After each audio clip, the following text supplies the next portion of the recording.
بسم الله الرحمن الرحيم الحمد لله والصلاة والسلام على رسول الله أما بعد اللهم انفعني بما علمتني وعلمني بما ينفعني وزدني علما يا رب العالمين. محترم مصلیان گرامی قدر اسلامی بھائیوں، دوستوں، بزرگوں، پیارے بچوں، اسلامی ہدایات کی روشنی میں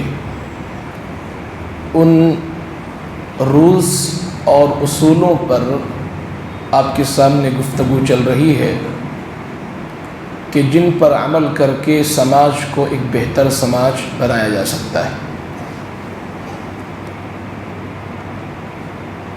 ایک اہم چیز جس کا تذکرہ میرے لیے اور آپ کے لیے بلکہ سارے لوگوں کے لیے ضروری ہے وہ یہ کہ اس سلسلے میں اللہ تعالیٰ نے تکبر سے منع کیا ہے، کبر سے، غرور سے، بڑائی یا بڑکپن کے اظہار سے اللہ تعالیٰ نے منع کیا ہے. اسی لیے آپ قرآن کریم پڑھیں گے تو آپ دیکھیں گے کہ اللہ نے کئی ایک جگہ پر ان لوگوں کو اظہار نفرت کی نگاہ سے دیکھا ہے جو اللہ تعالیٰ کے سامنے تکبر کرتے ہیں.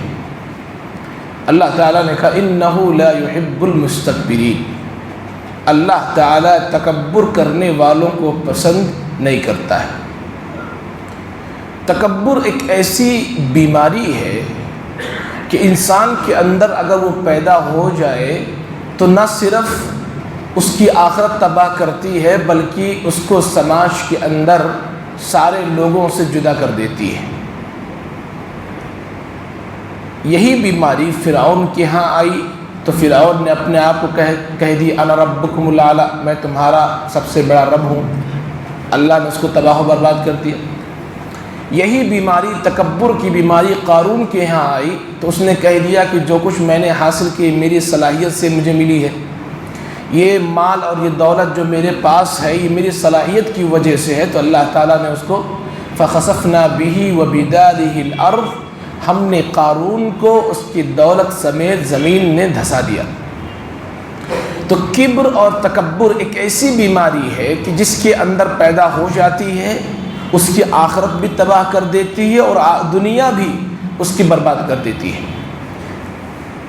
تکبر، کبر، آدمی اپنے آپ کو بڑا سمجھنے لگے، اپنے آپ کی بڑائی بیان کرنے لگے کہ میں ہی سب کچھ ہوں، میں ہی سب کچھ ہوں، میرے علاوہ کسی کی کوئی حیثیت نہیں، میرے سامنے کسی کی کوئی وقات نہیں، میرے پاس اتنا مال ہے، میں اتنا خوبصورت ہوں، میرے پاس اتنا زیادہ علم ہے، میں اتنے زیادہ ایبلٹی کا مالک ہوں.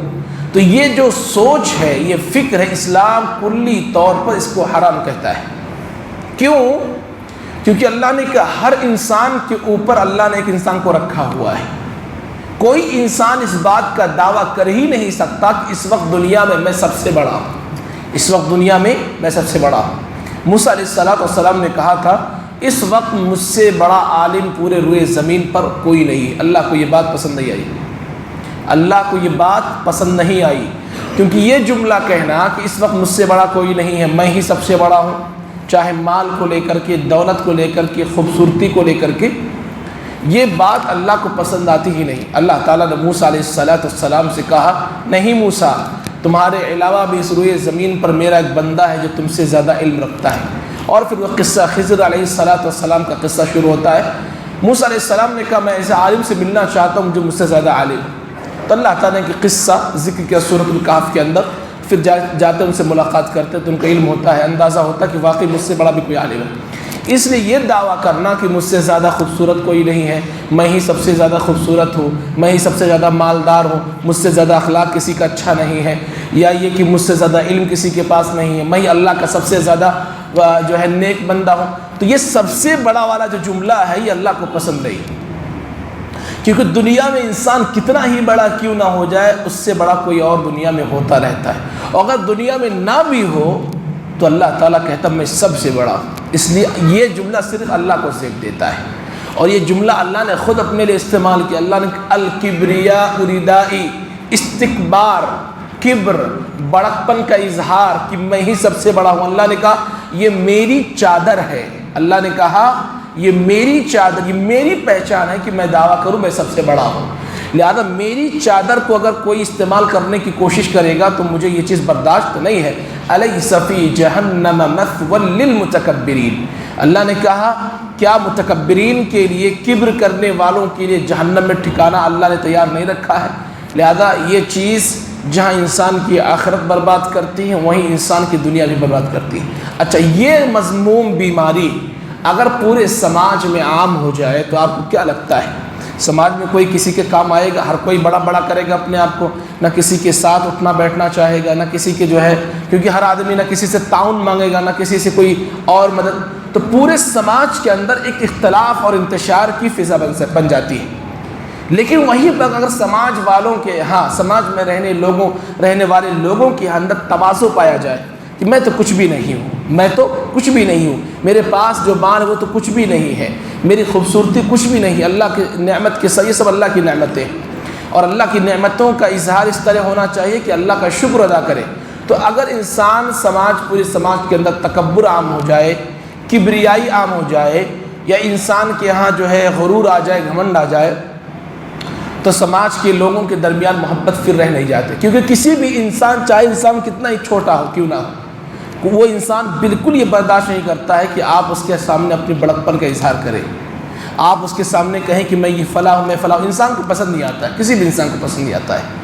آپ کے اندر وہ چیز ہو، انسان اعتراف کر سکتا ہے کہ آپ مالدار ہیں، لیکن آپ خود اگر بیان کرنے بیٹھ جائیں کہ بھائی میں بہت زیادہ ہوں، تو دوسرے انسان کے سننا پسند نہیں آتا ہے۔ اور جب آپ کی زبان اس طرح ہوگی، آپ کی سوچ اس طرح ہوگی کہ آپ کے اندر تکبر ہوگا، تو پھر کوئی بھی انسان آپ کے ساتھ بیٹھ کر کے دو بات نہیں کرنا چاہے گا۔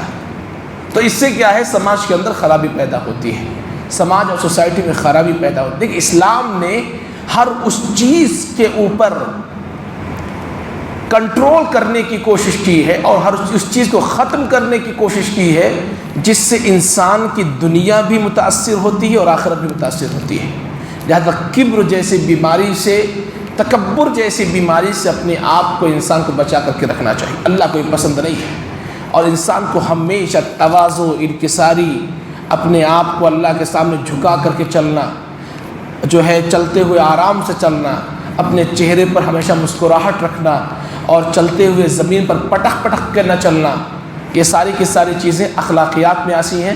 اللہ تعالی ہمیں ان باتوں پر عمل کرنے کی توفیق عطا فرمائے، اور تکبر اور کبر سے اللہ ہمارے حفاظت فرمائے۔ اگر انسان اللہ کی عظمت کو پہچان لے تو کبھی بھی یہ جملہ نہیں کہے گا کہ میں بہت بڑا ہوں، کیونکہ اللہ کے سامنے پوری دنیا چھوٹی ہے، پوری دنیا اللہ کے سامنے حقیر ہے۔ اللہ تعالیٰ ہمیں ان باتوں پر عمل کرنے کی توفیق عطا فرمائے، جب تک دنیا میں رکھے کتاب و سنت پر باقی رکھ، جب ہمارا خاتمہ ہو تو امام بالخیر پر ہو۔ صلی اللہ علی خیر خلق محمد وعلی آلہ وصحبہ اجمعین برحمتک یا ارحم الراحمین۔